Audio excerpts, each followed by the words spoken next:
नमस्कार दोस्तों, मैं हूं नीलेश और एग्जाम गुरुजी के डेली करंट अफेयर्स में आप सभी का स्वागत है। तारीख है 16 जनवरी, दिन सोमवार। और यहाँ पर हम ज्यादा समय न लेते हुए अपने करंट अफेयर की शुरुआत करते हैं।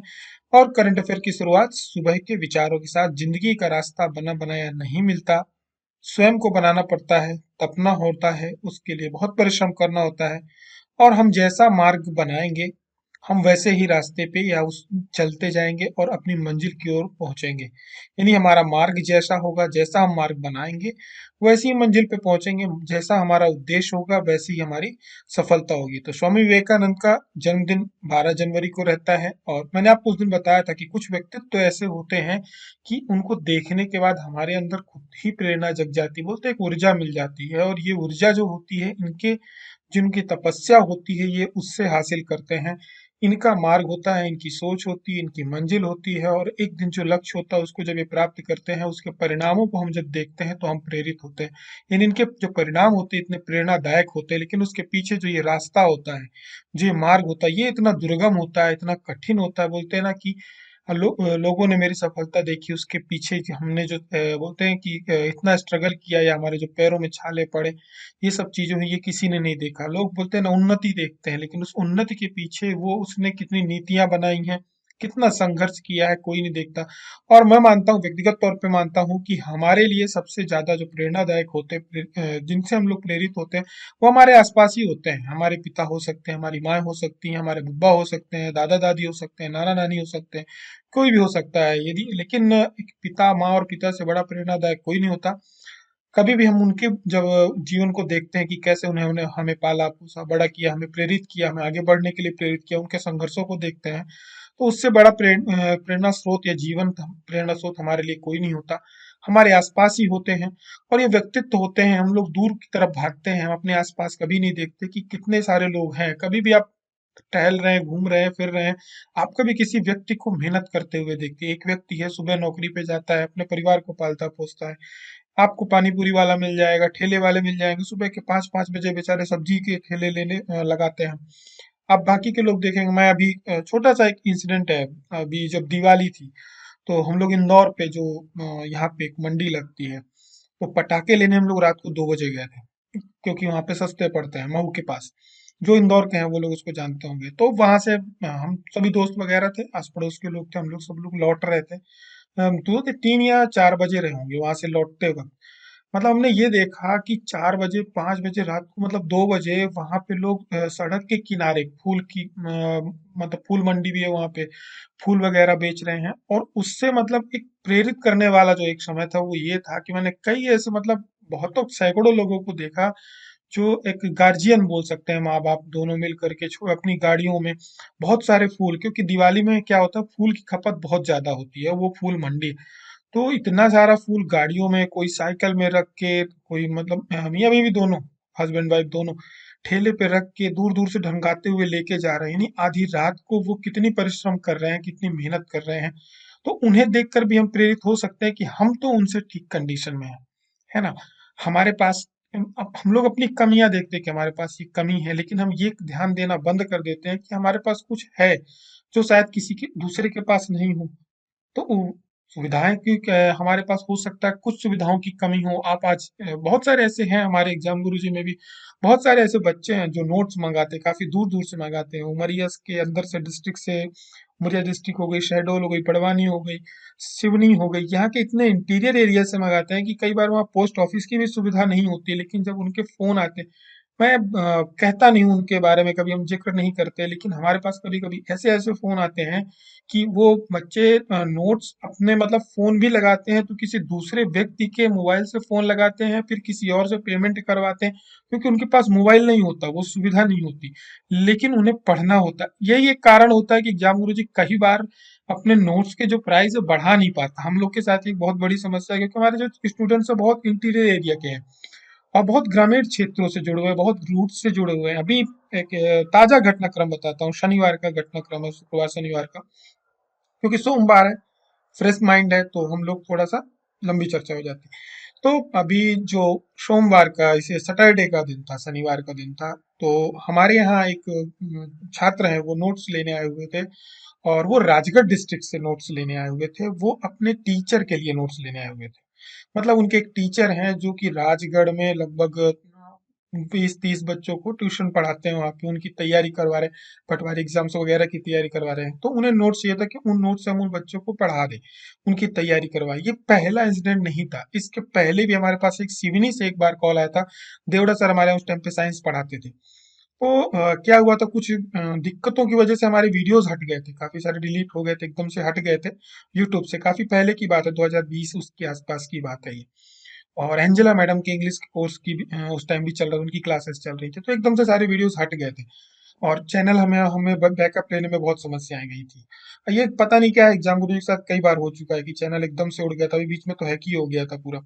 और अभी ऐप हमारा बहुत बार प्रॉब्लम जाती है, कई बार जाती है, समझ में नहीं आता। खैर, तो उस टाइम पे हमारे पास एक कॉल सिवनी से आया था। सिवनी में एक टीचर थे, वो काफी सारे बच्चों को एग्जाम गुरु जी की क्लासेस वो दिखाते थे। जब वो वीडियोस हटे तो उन्होंने हमें कॉल किया, बताया कि सर हमारे यहाँ बच्चे हैं जो फीस नहीं दे पाते, तो हम उन लोग को पढ़ाते हैं। अब हम भी उतना एफर्ट नहीं कर सकते, लेकिन वो पढ़ना चाहते हैं, तो हम उनको क्या करते हैं कि अलग अलग चैनल्स के जहाँ पे जो सब्जेक्ट ठीक हुए, कई सारे चैनल्स होते हैं, सभी अच्छा काम करते हैं, हमारे साथी हैं, बहुत मेहनत करते हैं वो लोग भी।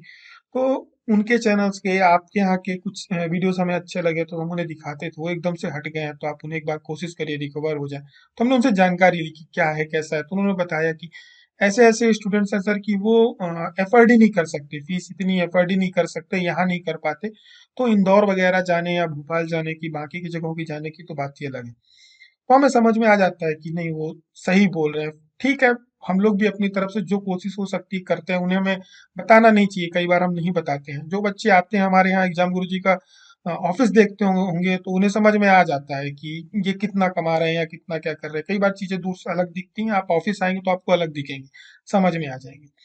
फिर इसके बाद एक बार हमारे पास झांसी से कॉल आया था, वहां पे आर्मी कैंप था, वहां पे लोग उस टाइम पीएससी की तैयारी कर रहे थे, एमपीपीएससी की। तो ऐसे ऐसे इंसिडेंट हैं, ऐसी ऐसी चीजें हैं जो हम लोग के साथ होती हैं। तो हमें बोलते हैं ना कि प्रेरणा कहाँ से मिलती है, वो यहीं से मिलती है, आप लोगों के माध्यम से ही मिलती है। तो हमेशा अपनी कमियों को देखना या दूसरों पे हमें ये देखना कि इसके पास ये चीज ज्यादा है या मेरे पास ये कमी है, ये हमें बंद करना चाहिए। हमें अपने खुद को, जो हमारे पास उपलब्ध संसाधन है या साधन है, उस पे हम कितना अच्छा कर सकते हैं उसकी कोशिश करनी चाहिए। नो डाउट, परीक्षाओं में या आप ये कह सकते हैं कि एक शिक्षा में अर्थ का बहुत महत्व होता है, लेकिन वो एकमात्र कारण नहीं होता रुकने का। मैं इसलिए बोल सकता हूँ क्योंकि हमारे संस्थान में ऐसे ऐसे स्टूडेंट्स आए हैं नोट्स लेने। कोई कहीं पे एटीएम पे गार्ड की नौकरी कर रहा है, कोई यहाँ पे देवास नाका है एक जगह, वहां पे सुबह उठ करके वो ट्रक वगैरह धुलते हैं, उससे जो कमाई होती है उससे हमारे यहाँ वो नोट्स लेने तक आए। अब हमारी क्या स्थिति होती, जब हम उनको बताते हैं, वो हमें बताते हैं सर मैं ये काम करता हूँ, लेकिन उनके अंदर स्वाभिमान बहुत होता है, ये मैं दावे के साथ कह सकता हूँ। ये लोग परिश्रम करते हैं, ये मेहनत करते हैं। मैंने ऐसे ऐसे लोगों को भी देखा है जो एक लेबर की जॉब कर रहे हैं लेकिन पीएससी की तैयारी कर रहे हैं। नो डाउट उनका बहुत नुकसान हुआ, ये 3 वर्षों के गैप में बहुत नुकसान हुआ, लेकिन मेरी हमेशा ईश्वर से प्रार्थना है कि वो सफल हो और एक दिन जब वो आए हमारे यहाँ या हमसे मिले, कभी मुलाकात हो। नहीं भी आते हैं, हम उनको पढ़ेंगे जिस दिन कि हाँ ये सफल हुआ, हमें याद आएगा कि हाँ ये व्यक्ति आया था। तो ये घटनाक्रम ऐसे हैं कि हम लोगों को भी प्रेरित करते हैं। तो आप लोगों को भी अपने आस पड़ोस में देखना चाहिए कि कौन कितनी मेहनत कर रहा है, उसके पास आप देखेंगे उद्देश्य है। एक चाय वाला है, चाय के ठेले सुबह लगाता है, उसके पास उद्देश्य है। एक पोहे वाला है, सुबह के 4 बजे पोहे की दुकान लगा लेता है, उसके पास उद्देश्य है, उसका मार्ग अपना तय किया हुआ है। ठीक है, बाकी के लोग भी हैं, ऐसा नहीं कि सिर्फ यही मेहनत करते हैं, बाकी के ऑफिसेज में मेहनत करते हैं, आपके हमारे गार्जियन होते हैं मेहनत करते हैं, सबके पास क्या है, एक उद्देश्य है। तो हमें प्रेरित होना है तो इनके परिश्रम से होना चाहिए, क्योंकि इनके पास लक्ष्य है। वैसे हमें भी मेहनत का कोई तोड़ नहीं, जो परिश्रम करता है, वो जो श्रम करता है, वो सब कुछ हासिल कर सकता है, क्योंकि ईश्वर जो होता है, जो मेहनत करता है, उसको कभी खाली हाथ नहीं जाने देता। तो इन्हीं बातों के साथ स्वामी विवेकानंद का जीवन भी कुछ ऐसा ही रहा है। हम आगे बढ़ते हैं अपने करंट अफेयर्स की तरफ, ज्यादा समय यहाँ पर नहीं लेंगे। तो शुरुआत करते हैं कल के रिवीजन के साथ। जो हमने पिछले दिनों पढ़ा था।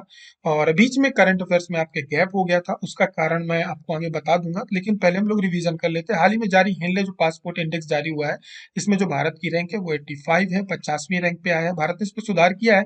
सुरिंदर चावला है, ये सीईओ नियुक्त हुए हैं पेटीएम बैंक के। ये इसको इसलिए शामिल किया था क्योंकि रिजर्व बैंक ऑफ इंडिया ने अभी इस बैंक पे जो इसका पेटीएम पे नहीं, पेटीएम बैंक पे, इसका एक बैंक भी है, तो उस पर इन्होंने क्या हुआ था, जांच वगैरह बैठा दी थी, कुछ रोक्स वगैरह लगा दी थी। तो अब नाटू नाटू गीत है, आप सभी ने सुन लिया होगा, एमएम कीरवानी के द्वारा कंपोज किया गया गीत है। इससे आपके दो तीन प्रश्न बन सकते हैं, ध्यान रखेंगे, मैंने डिटेल्स में वहां बता दी थी।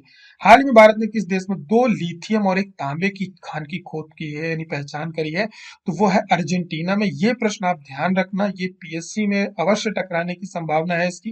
भारत ने क्योंकि पहली बार लिथियम खोज की है, और लिथियम हमारे लिए आने वाले समय में बहुत बड़ा खनिज है, क्योंकि पूरी की पूरी जो इकोनॉमी है आने वाले समय में इसमें इसी में से चलने वाली है।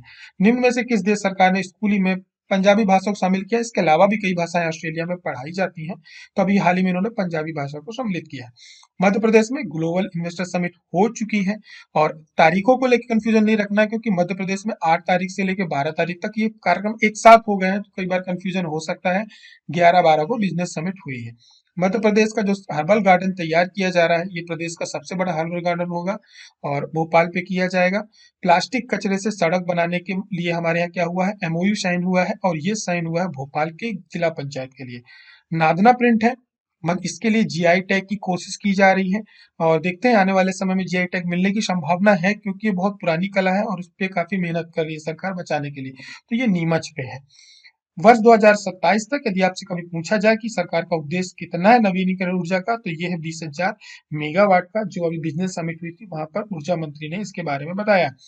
और पटवारी के जो अन्य एग्जाम इसके होने वाले, हमारे यहाँ कर्मचारी चयन मंडल के जो एग्जाम्स होने वाले हैं, इसकी 8 पुस्तकें ये आप 899 रुपए में मंगा सकते हैं, एग्जाम गुरु जी के प्लेटफॉर्म पे उपलब्ध, और ये पुस्तकें हिंदी मीडियम में है। दूसरी बात करें ऑनलाइन टेस्ट सीरीज की, तो पटवारी के लिए ऑनलाइन टेस्ट सीरीज एग्जाम गुरु जी के प्लेटफॉर्म पे चल रही है, 199 की है ये।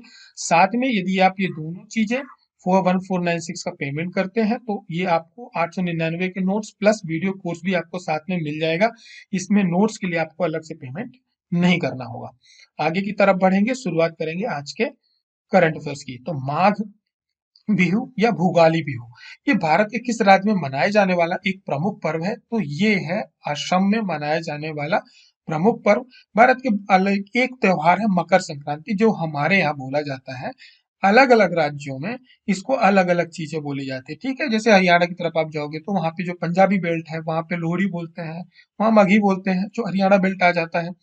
गुजरात राजस्थान में इसको उत्तरायण बोलते हैं। क्यों बोलते हैं? क्योंकि सूर्य जो होते हैं, सूर्य भगवान जो होते हैं हमारे यहाँ, जिनको देवता का दर्जा दिया गया है, ये इस समय क्या होते हैं, ये उत्तरायण होते हैं।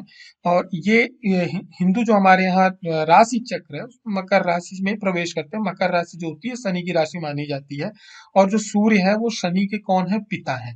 तो ऐसा भी कहा जाता है कि जो पिता है वो अपने पुत्र से मिलने जाते हैं इस समय मकर राशि में, क्योंकि प्रवेश करते हैं वो। तो इस वजह से इसको हमारे यहाँ इसका काफी ज्यादा महत्व होता है, पिता और पुत्र मिलने जाते हैं। लेकिन इसका यदि कृषि के क्षेत्र में देखा जाए, तो इस समय पे हमारे यहाँ कृषि से जुड़ा हुआ ये त्योहार होते हैं। इनमें अलग अलग राज्यों में अलग अलग चीजें कही जाती हैं। मध्य प्रदेश महाराष्ट्र में इसको मकर संक्रांति कहते हैं, ठीक है। और आप इधर ही दक्षिण में तमिलनाडु की तरफ जाएंगे तो वहां पे पोंगल बोला जाता है। कई बार ये प्रश्न हम लोगों से पूछ लिया जाता है, उड़ीसा वगैरह में भी मकर संक्रांति बोलते हैं, लेकिन उत्तर प्रदेश में खिचड़ी बोलते हैं, क्योंकि इसमें खिचड़ी का बहुत महत्व है। क्योंकि ये चावल और दाल का जो मिक्सचर होता है वो खिचड़ी यहाँ पर दान दी जाती है, ठीक है। तो अब असम की तरफ जाओगे तो इसको माघ बिहू बोलते हैं। वहाँ बिहू के भी 3 फॉर्मेट होते हैं जो अलग अलग होते हैं। इसमें गंगा या नदियों के स्नान का भी बहुत महत्व होता है मकर संक्रांति में, और इसमें गंगा जी का विशेष स्थान होता है, बहुत बड़ा मेला लगता है जिसे माघ मेला भी कहते हैं। और गंगा जी में क्या हुआ था, क्योंकि जो गंगा जब जमीन पे आई थी तो ये भागीरथी लेकर के आए थे। तो ये भागीरथी के साथ चलते हुए कपिल मुनि के आश्रम तक पहुंची थी गंगा सागर में, जहाँ पे जो पश्चिम बंगाल में आता है आपका। यहाँ पे क्या होता है कि गंगा सागर में काफी सारे लोग स्नान करने जाते हैं, ठीक है। तो ये गंगा सागर का मेला भी वहां पर लगता है। तो जो भुगाली होती है, माघ बिहू होती है, ये असम में मनाया जाता है, और ये सब फसलों की कटाई से जुड़ा हुआ पर्व है। आगे की तरफ बढ़ेंगे, बात करेंगे प्रश्न क्रमांक 2 की। पुरुषों का हॉकी विश्व कप शुरू हो चुका है, और इसका जो उद्घाटन किया गया है ये किया गया है उड़ीसा में। और जल्दी ही इसकी क्या कहते हैं अलग अलग फॉर्मेट पे मैच होने वाले होंगे। आप लोग जरूर देखिए, क्रिकेट से ज्यादा हॉकी देखिए, क्योंकि ये हमारे देश के लिए बहुत बड़ा एक बोलते हैं कि एक अचीवमेंट है, और हमें क्या है सपोर्ट करना चाहिए अन्य गेमों को भी। तो विश्व कप का जो ओडिशा में होने वाला है, इसकी जो शुरुआत हुई है अभी ये कटक के बाराबती स्टेडियम से हुई है। ये हमें ध्यान रखना है। ओडिशा इसका मेजबान है, ओडिशा इस पूरे विश्व कप को आयोजित कर रहा है। दो स्टेडियम है लगातार करंट अफेयर में आपको बताए हैं, एक तो कलिंग स्टेडियम जो कि भुवनेश्वर में है, और राउरकेला में कौन सा है, बिरसा मुंडा स्टेडियम है। यहाँ पर ये लगभग सारे मैच आयोजित किए जाएंगे। 16 देश इसमें सम्मिलित हो रहे हैं, पाकिस्तान नहीं है। ठीक है, भारत ये दूसरी बार इस विश्व कप का आयोजन कर रहा है, और लगातार इसके बारे में करंट अफेयर में सम्मिलित करते रहेंगे और बताते भी रहेंगे। हाल ही में क्या हुआ कि प्रधानमंत्री जी ने जो विकासशील देश है, इस लाइन को आप याद रखना, ये विकासशील देशों की यहाँ पे बात हो रही है। इनको चिकित्सा आपूर्ति प्रदान करने के लिए किस परियोजना की घोषणा की है, तो शुरुआत करी है भारत ने इसकी, आरोग्य मैत्री नाम रखा है। इस परियोजना से जुड़ा हुआ यदि प्रश्न आता है तो ध्यान रखना है, 13 जनवरी को इसकी शुरुआत हुई है। ठीक है, आरोग्य मैत्री नाम है। ये किन देशों के लिए है, तो ये विकासशील देशों के लिए है। उनको जो प्राकृतिक आपदा वगैरह आती है, ऐसा कोई संकट आता है जिसमें हमें चिकित्सीय आवश्यक जो उनकी पूर्ति है वो करने की जरूरत होगी, तो हम उसकी पूर्ति करेंगे। भारत इसमें आगे बढ़ चलकर हिस्सा लेगा, क्योंकि कोविड के समय में भी हमने जो है विकास वैक्सीन मैत्री नाम से एक पहल की थी, जिसमें 100 से अधिक देशों को हमने अपने देश से निर्मित टीके वहां क्या किए थे, पहुंचाए थे, और वहां पे लोगों को कोरोना से भारत ने बचाया था। ये हमारी संस्कृति रही है पुरानी, लोगों के लिए आगे बढ़ करके मदद करने की। तो इसकी शुरुआत की गई है। आरोग्य मैत्री आप नाम याद रखेंगे, क्योंकि सरकार के आरोग्यम या बहुत सारे नाम आपके ऑप्शन में आ सकते हैं, तो कंफ्यूजन नहीं रखना। मैत्री जुड़ा हुआ है, दोस्तों के साथ मैत्री और आरोग्य मैत्री। बढ़ते हैं प्रश्न क्रमांक 4 की तरफ। भारत में प्रतिवर्ष कब जवानों और भारतीय सेना की याद में सेना दिवस मनाया जाता है, तो ये मनाया जाता है 15 जनवरी को, और इस वर्ष हमने 75वां इसका दिवस, सेना दिवस मनाया है। और 15 जनवरी को हमारी सेना को क्या कहते हैं, उसके उपलक्ष्य में मनाया जाता है। क्यों मनाया जाता है, क्योंकि 15 जनवरी 1949 को जो हमारे यहाँ फील्ड मार्शल थे कोंडेरा एम करियप्पा, इन्होंने भारतीय सेना के पहले भारतीय कमांडर इन चीफ के रूप में पदभार ग्रहण किया था। तो के एम करियप्पा जो है फील्ड मार्शल में 5 सितारा रखने वाले केवल दो भारतीय सेना के अधिकारी हुए हैं। दूसरे हमारे जो थे फील्ड मार्शल सैम मानेकशॉ थे, और जो पाकिस्तान जब उसने सरेंडर किया तो मानेकशॉ उस टाइम पे थे। अभी ही इनका पिछले 2 वर्ष पहले इनका निधन हुआ है। और भारतीय सेना का जो गठन हुआ था 127 साल पहले 1 अप्रैल 1895 को हुआ था, और उस टाइम पे ईस्ट इंडिया कंपनी का हमारे यहाँ क्या था, उसने इसका गठन किया था। देश के अंतिम जो ब्रिटिश कमांडर इन चीफ थे वो फ्रांसिस राय बुचर थे। तो भारतीय सेना की याद पे ये हमारे जो 15 जनवरी को जवानों उनकी याद में 75वां सेना दिवस मनाया जा रहा है। ये प्रतिवर्ष 15 जनवरी को मनाया जाता है। ऐसा पहली बार है कि जो हमारे यहाँ दिल्ली में जो परेड होती थी, इस बार बेंगलुरु में आयोजित की गई है। आगे की तरफ बढ़ेंगे, बात करेंगे प्रश्न क्रमांक 5 की। ऑनलाइन गेमिंग में भारत का पहला उत्कृष्टता केंद्र कहाँ स्थापित किया जाएगा। बात हो रही किसकी, ऑनलाइन गेमिंग की। तो ये किया जाएगा शिलोंग में, और वहां के लोगों को प्रेरित करने के लिए किया जाएगा। देखिए, जो STPI है यानी software technology parks of India, ये नॉर्थ की उधर तरफ बात करी जाए तो इन जगहों पे इसके सेंटर हैं। ठीक है, लेकिन जो गेम जोन स्थापित किया जा रहा है वो शिलोंग पे किया जा रहा है। इसका जो सेंट्रल है, हेड ऑफिस है, वो गुवाहाटी में है, उसी के पास शिलोंग पे इसको स्थापित किया जाएगा। तो भारत जो हमारे यहाँ का IT मिनिस्ट्री है, उसने एक पहल शुरू करी है कि अब हम क्या है ऑनलाइन गेमिंग के लिए भारत का जो पहला उत्कृष्टता केंद्र स्थापित करेंगे, या जो सेंटर स्थापित करेंगे, हब होगा, वो शिलोंग में करेंगे। हम आज तक इसको स्थापित कर देंगे। तो युवाओं को वहां पर क्या है कि गेमिंग के लिए प्रमोट करने के लिए किया जाएगा कि इधर, क्योंकि गेमिंग कई तरह की होती है, अच्छी भी होती है, और अभी इसको ओलंपिक पे भी संपलित किया जा रहा है, वर्चुअल गेमिंग को। ठीक है, लेकिन वो ध्यान रखा जाएगा इससे युवाओं पे कोई दुष्प्रभाव ना हो, उनके उद्देश्य अच्छे हो, अलग अलग गेमिंग हो। तो लूडो भी आ गया ऑनलाइन। ठीक है, तो इन्हीं सब चीजों को ध्यान में रख करके वहां पे स्थापना की जा रही है। हमारे यहाँ STPI है जो software technology parks of India, ये सूचना प्रौद्योगिकी मंत्रालय के अंतर्गत आता है, स्वायत्त सोसाइटी है। तो और ये जो हमारे यहाँ का इलेक्ट्रॉनिक्स और सूचना मंत्रालय है यानी MEPI है, इसने सॉफ्टवेयर को प्रोत्साहित करने के लिए इसको 1991 में स्थापित किया था। देश में टोटल इनके 63 केंद्र हैं। मुख्यालय इसका कहाँ है, तो नई दिल्ली में है। आगे की तरफ बढ़ेंगे, इससे पहले आपको बता दें कि इसी प्रकार से MPPSC प्री 2022 के लिए ऑनलाइन टेस्ट सीरीज चालू है। टेस्ट लगातार अपडेट किए जा रहे हैं इसमें, और ज्यादा से ज्यादा इस सप्ताह सारे टेस्ट इस पे, ये जो 100 टेस्ट है इसमें FLT 5 या 6 फैकल्टी को छोड़ के सारे टेस्ट इस पे डाल दिए जाएंगे। आप उसको कभी भी दे सकते हैं और कितनी बार भी दे सकते हैं, अपने शेड्यूल के अकॉर्डिंग दे सकते हैं। ऐसा इसलिए कर रहे हैं क्योंकि पटवारी के भी एग्जाम लगातार चलेंगे, तो सभी लोग अपने अपने हिसाब से शेड्यूल बना लें और उसके हिसाब से टेस्ट दे पाए। इसमें ऑफर चल रहे हैं, 499 में टेस्ट सीरीज है, साथ में आप 1496 में पटवारी का कंप्लीट कोर्स विथ नोट्स आप ले सकते हैं। आगे की तरफ मध्य प्रदेश के करंट अफेयर की शुरुआत करते हैं। कुछ लोगों की क्वेरीज आई थी कि नोट्स हमारे नहीं डिलीवर हुए, तो छोटा सा आया था। तो नोट्स हमारे जो है आज की डेट में लगभग सारे डिलीवर हो चुके हैं। सैटरडे संडे को करंट अफेयर भी आपका नहीं आ पाया था, उसका एक कारण ये भी था, हमारी टीम बहुत छोटी सी है। देखिए, तो नोट्स बहुत ज्यादा हो गए थे, पटवारी के भी हो गए थे, प्री के भी हो गए थे, कुछ मेंस के भी थे। तो थोड़ा सा टीम छोटी होने के कारण काम ज्यादा बढ़ गया था, तो हमने बीच में ऑफ भी इसीलिए रखा था कि सभी के नोट्स हम संडे तक, हमारा टारगेट था कि जो हमारी पेंडेंसी नहीं रहनी चाहिए ताकि हम रेगुलर हो जाए, क्योंकि नोट्स काफी ज्यादा पेंडिंग हो गए थे। तो 3 दिन बहुत ज्यादा काम रहा, 24 आवर वहां पे चला। तो अब नोट्स हमने संडे की शाम तक लगभग सभी के डिस्पैच कर दिए हैं और कोरियर भी यहाँ से हो चुके हैं। कुछ रह गए हैं तो मंडे की सुबह वो उठा ले जाएंगे, तो आप सभी के नोट्स आपको मिलने शुरू हो जाएंगे। कुछ लोगों को मिलने शुरू भी हो जाएंगे मंडे की सुबह तक में। ठीक है, तो नोट्स आप सभी के डिस्पैच हो चुके हैं। अब हमारे पास कोई पेंडेंसी नहीं है, अब आप सभी को मिलते रहेंगे। अब दिक्कत नहीं जाएगी, तो इसलिए आपको परेशान होने की आवश्यकता नहीं है। बढ़ते हैं आगे की तरफ। पूर्व केंद्रीय मंत्री हैं शरद यादव, इनका जन्म किस जिले में हुआ था? इनका जन्म हुआ था पुराने होशंगाबाद, नए नर्मदापुरम में, और इनका भी हाल ही में निधन हुआ है। और मध्य प्रदेश में इनका जो जन्म हुआ था, नर्मदापुरम के जो बबई तहसील है, बाबई तहसील हम सभी जानते हैं किस लिए फेमस है, और वहां के आखमाऊ गांव है, वहां पे हुआ था। इनका अंतिम संस्कार भी वहां पर भी किया गया है अभी। और लोकसभा इन्होंने चुनाव जो जीता था, 4 बार इन्होंने मधेपुरा लोकसभा से चुनाव जीता हुआ था। ठीक है, 2 बार जबलपुर से ये मध्य प्रदेश के सांसद भी रहे। आपसे पूछा जा सकता है कि ये किस से सांसद रहे, तो जबलपुर से सांसद रहे हैं। और ये भारत के ऐसे पहले राजनेता थे जिन्होंने 3 राज्यों से लोकसभा सदस्य के तौर पे चुने गए थे। 1 जुलाई 1947 को इनका जन्म हुआ था और कई मंत्रालयों में ये लगातार रहे हैं। ग्लोबल इन्वेस्टर समिट 2023 में पार्टनर देशों की संख्या क्या थी? यदि आपसे ऐसा पूछा जाए तो याद रखना 10 देश थे जो हमारे ग्लोबल इन्वेस्टर समिट हुई है, स्टॉल लगे थे वहां पे, उस पे उनके 10 देशों का सहयोग था। ये पूरा का पूरा यहाँ पे जानकारी है। 10 पार्टनर देशों का धन्यवाद दिया है मुख्यमंत्री जी ने। 35 देशों के या तो एम्बेसडर या तो कॉन्सुलेट जनरल चीफ उपस्थित है। 84 देशों ने सहभागिता करी है। 447 इंटरनेशनल बिजनेस डेलीगेट्स आए हैं। 401 इंटरनेशनल बायर सेलर हुए। पार्टनर देशों के नाम हमें याद रखना है, 10 पार्टनर देश थे। देश के नाम नहीं याद रखना, संख्या याद रखनी है।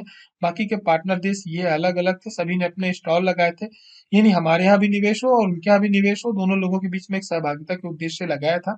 और इसमें यदि बात करी जाए तो सरकार ने कुछ घोषणाएं करी। घोषणा ये करी है कि यदि अब हमारे यहाँ कोई उद्योगपति राज्य का जो इंडस्ट्रियल एरिया होता है, जो सूचित क्षेत्र होता है उद्योग लगाने के लिए, वहां पर यदि उसको उद्योग लगाने की परमिशन मिल जाती है, तो 3 वर्ष तक उसको अन्य किसी अनुमति की आवश्यकता नहीं होगी। और इस बीच में उनके यहाँ किसी भी प्रकार का फूड इंस्पेक्टर, एनवायरमेंट इंस्पेक्टर, बाकी के जो इंस्पेक्टर होते हैं, वो निरीक्षण करने नहीं जाएंगे। यानी 3 वर्ष तक उसको किसी भी प्रकार से तंग नहीं किया जाएगा। 3 वर्ष के बाद देखा जाएगा। 7 सूत्री रणनीति के साथ प्रदेश को आगे बढ़ाएंगे। 7 सूत्र ये आपको याद रखना है। ठीक है, इन्होंने 7 सूत्री रणनीति बनाई हुई है, डिटेल्स अभी उसके बारे में नहीं आई है। और वर्ष जो भारत का जो लक्ष्य है 2025 तक 5 ट्रिलियन इकोनॉमी डॉलर का इकोनॉमी को ले जाने का, तो मध्य प्रदेश इसमें 550 बिलियन डॉलर की बात हो रही है। ये याद रखना, 550 बिलियन डॉलर यहाँ पे, ठीक है, ट्रिलियन में नहीं। हम लोग 550 बिलियन डॉलर की हम लोग इस पे इकोनॉमी योगदान देंगे। बात करी जाए तो सरकार ने बताया है, जो इन्वेस्टर्स आए थे, कि हमने यहाँ पे ग्राम और जिला स्तर पर भी सांख्यिकीय डाटा तैयार करने के लिए एक आर्थिक सांख्यिकीय आयोग का गठन किया है। इसके अलावा हम बात करी जाए मध्य प्रदेश में जो state policy and planning commission के वाइस चेयरमैन है, वो श्री सचिन चतुर्वेदी हैं। प्रश्न क्रमांक 8 में आते हैं। मध्य प्रदेश पर्यटन बोर्ड ने जीओपीआई को कितने देशों के चैप्टर के साथ समझौता ज्ञापन हस्ताक्षर किया है? तो ये किया है 8 देशों के साथ। एमपी टूरिज्म ने क्या है कि जो ये क्या, जो एक संगठन है, ये भारतीय मूल के जो लोग हैं उनका एक वैश्विक संगठन है। अलग अलग देशों में अलग अलग हमारे जो होते हैं क्या कहते हैं वहाँ पे जो एनालाइज होते हैं वो इसके मेंबर होते हैं और काफी सहयोग करते हैं किसी राज्य की इकोनॉमी को आगे बढ़ाने में, पर्यटन के लिए मोटिवेट करते हैं, एक बार बताते हैं वहाँ पे लोगों को जागरूक करते हैं कि भाई हमारे यहाँ हमारे देश में भारत में ये इस पर्यटक स्थल है काफी अच्छे हैं। तो भारत ने क्या किया है, 8 जो देश है इनके साथ अभी असाइनमेंट साइन किया है हमारे यहाँ की जो पर्यटन डिपार्टमेंट है इसने। और 17वें प्रवासी भारतीय दिवस में जो अभी हुआ था, इसमें global organisation of people of Indian origin 8 देशों के साथ जो समझौता हुआ उसमें ये फ्रांस हो गया आपका, मॉरिशस यूरोपियन द्वीप हो गया, मार्टिनिक हो गया, श्रीलंका हो गया, मलेशिया हो गया, इन सभी के साथ हस्ताक्षर हुए हैं। अब ये लोग क्या है कि हमारे यहाँ के पर्यटन को बढ़ावा देने में क्या करेंगे, सहयोग करेंगे, यानी वहां से कोई पर्यटक भारत घूमने आएगा तो ये मध्य प्रदेश के बारे में भी जानकारी देंगे, बताएंगे कि रुकने की व्यवस्था बाकी सारी चीजों की उनकी वहाँ पे व्यवस्थाएं हो जाएंगी ताकि किसी भी पर्यटक को यहाँ आने के बाद किसी भी प्रकार की समस्या ना हो। यानी वहाँ सारी चीजें उनकी व्यवस्था पहले से ही कर दी जाएगी। इसकी जो स्थापना हुई थी इस संगठन की 1989 में हुई थी, न्यूयॉर्क में भारतीय मूल के लोगों के पहले वैश्विक सम्मेलन में इसकी की गई थी। और पहले इसका मानवाधिकारों से लड़ने का लक्ष्य था, बाद में फिर धीरे धीरे और भी चीजें इसमें ऐड होती गई और इसमें टोटल जो है 76 चैप्टर है। भारत में दुनिया भर के 45 से अधिक देशों के साथ काम करते हैं। आगे की तरफ बढ़ेंगे, बात करेंगे प्रश्न क्रमांक 9 की। Madhya Pradesh global investor summit 2023 में प्रदेश ने कितने करोड़ से अधिक के निवेश का इंटेंट प्राप्त किया है, मतलब कमिटमेंट हुआ है। इसमें हुआ है 15,42,500 करोड़ का।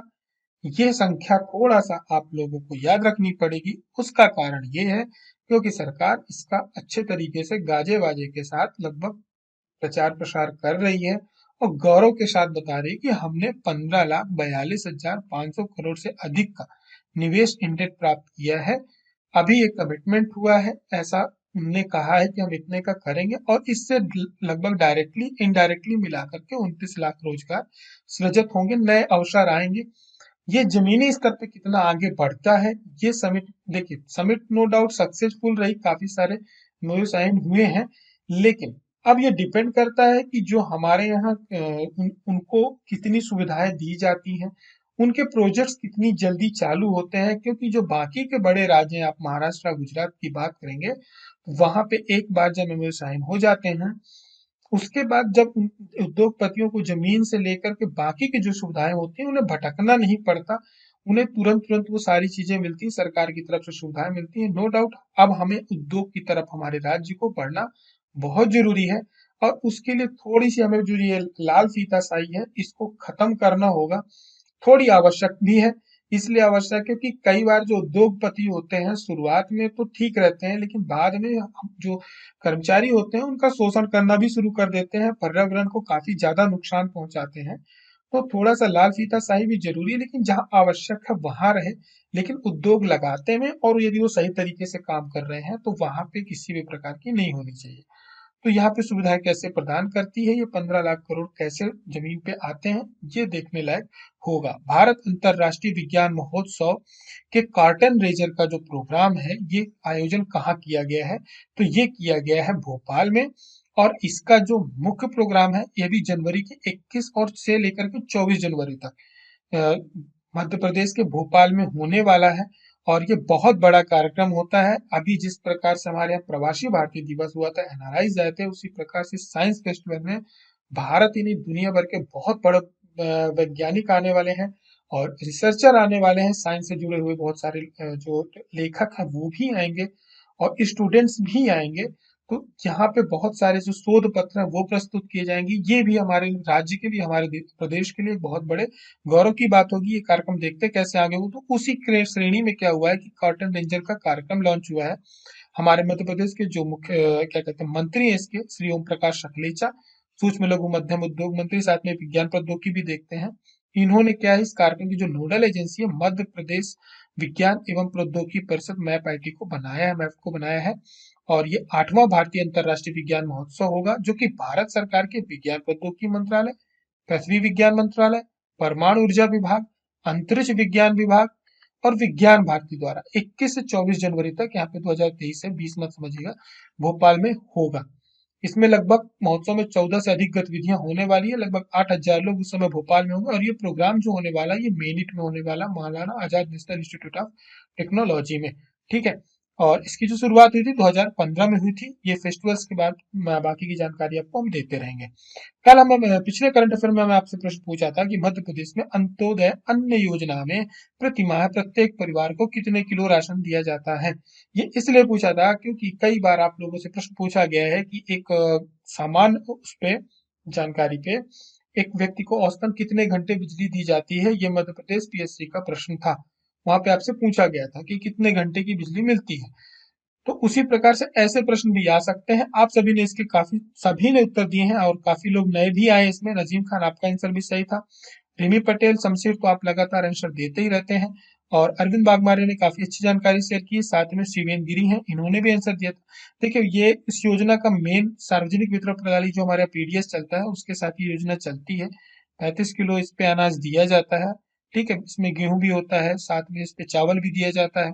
अलग अलग क्रम होते हैं। आप सभी लोग जो करंट अफेयर देखते हैं इनके आंसर्स पढ़ लेंगे। पढ़ने के बाद आप सभी इनके उत्तर लेने के बाद एक बार लाइक जरूर कर दिया करें। काफी लोग करते हैं, शमशेर के भी किए हैं, रवि पटेल के भी आंसर काफी लोग लाइक करते हैं। एक बार इनको पढ़ने के बाद लाइक जरूर कर दिया करें, क्योंकि ये हमारे मित्र काफी मेहनत करके आपको एक अच्छी जानकारी देते हैं। और सबसे मजेदार बात यह है और अच्छी बात यह है कि ये जानकारी आपसे छिपाते नहीं है, क्योंकि ज्ञान देने से कभी नहीं घटता या कोई नॉलेज शेयर करने से कभी नहीं घटता। आप ऐसा कभी मत सोचिए कि यदि मैं इसको बता दूंगा तो इसके पेपर में सही हो जाएगा, मेरा नहीं होगा, मेरी बहुत, क्योंकि वो आप यदि हो सकता है आप उसको गलत जानकारी आपके पास हो, वो जानकारी एक तो आपकी सही हो जाए, दूसरी बात ये होती है वो हमेशा याद रहती है। हम जब किसी का सहयोग करते हैं, किसी के साथ अच्छा काम करते हैं, तो वो हमें कभी नहीं भूलता, ये आप ध्यान रखिएगा। इसके अलावा आपको बता दें, मेंटरशिप का प्रोग्राम शुरू हो चुका है और ये आप कभी भी से भी ज्वाइन कर सकते हैं। ये डेट वाइज नहीं है, ये डे वाइज प्रोग्राम है। आपको इसमें डे का शेड्यूल दिया जाएगा कि आपको ये कि लक्ष्य कितने दिन में पूरा करना है। हम आपको पुश करेंगे, जो कि हमारे लिए सबसे बड़ी समस्या होती है, जो खासतौर से जो दूर बैठे हुए हैं, पढ़ना चाहते हैं लेकिन उनका अपना एक शेड्यूल नहीं होता, उनके पास पुश करने वाला कोई नहीं होता, लक्ष्य नहीं होता, उनके अंदर एक फियर भी नहीं होता है पढ़ने का। तो उनके लिए एक अच्छा प्रोग्राम है। इसमें हम आपका सिलेबस 45 डेज में कंप्लीट कराएंगे। ये शुरू आप कभी से भी कर सकते हैं, आज से भी कर सकते हैं, कल से भी कर सकते हैं, परसों भी कर सकते हैं। बस आपको ये 45 दिन में आपका कोर्स कंप्लीट हो जाएगा। आपको इसमें टारगेट्स दिए जाएंगे डेली के। ये डेट वाइज नहीं है, ये डे वाइज है। डे 1, डे 2, डे 3 इस प्रकार से ये चलेगा। सभी के लिए टारगेट्स होंगे। साथ में इसमें यदि आपको कोई समस्या जाती है तो जूम मीटिंग हम ऑर्गेनाइज करेंगे। हमारी जो फैकल्टी है वो आपके साथ बात करेगी, जो भी पढ़ने से जो भी प्रॉब्लम जा रही है याद करने में या समस्या जा रही है उसके बारे में आपको बताया जाएगा। साथ में इसमें ऑफर ये है कि एमपीपीएससी प्री की टेस्ट सीरीज मिल रही है। लेकिन मैं बार बार कहता हूँ, मेरा जो बेस्ट चीज है इसमें, जो 2 टेस्ट होने वाले हैं वो सबसे शानदार चीज है इसके अंदर। सभी लोग बैठेंगे, पीएससी प्री के स्टूडेंट्स को भी हम बैठाएंगे, साथ में जो इस प्रोग्राम को ज्वाइन करेंगे उनको भी।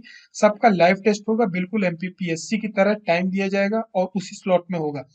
तो यदि आप ये ज्वाइन करना चाहते हैं तो एग्जाम गुरुजी के ऐप से कर सकते हैं। और करंट अफेयर खत्म करने से पहले आप सभी के लिए आज का प्रश्न ये है कि जो गढ़ कुंटार का किला है, कुंडार का किला, ये मध्य प्रदेश के किस जिले में स्थित है।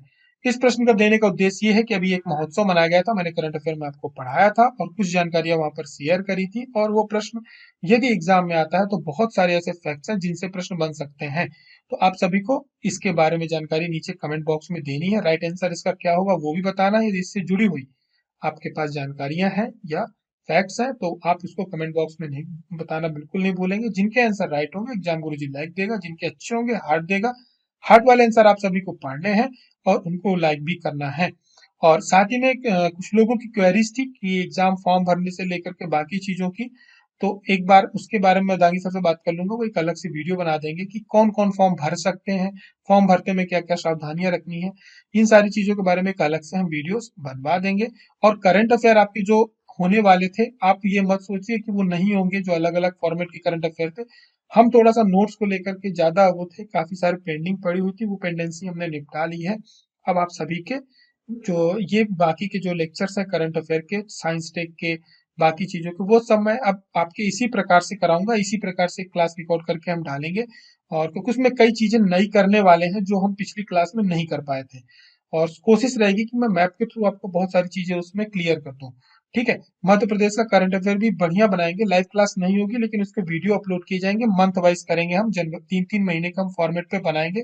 और अच्छा वीडियो होगा, ये मैं आपको जवाब दाई के साथ बोल सकता हूँ। ठीक है, हमारी आपकी मुलाकात अगले करंट अफेयर पे होगी। तब तक आप सभी अपना ध्यान रखें, पढ़ाई चालू करके रखें, कंपटीशन का माहौल है। ठीक है। फिर मुलाकात होती है। जय हिंद, जय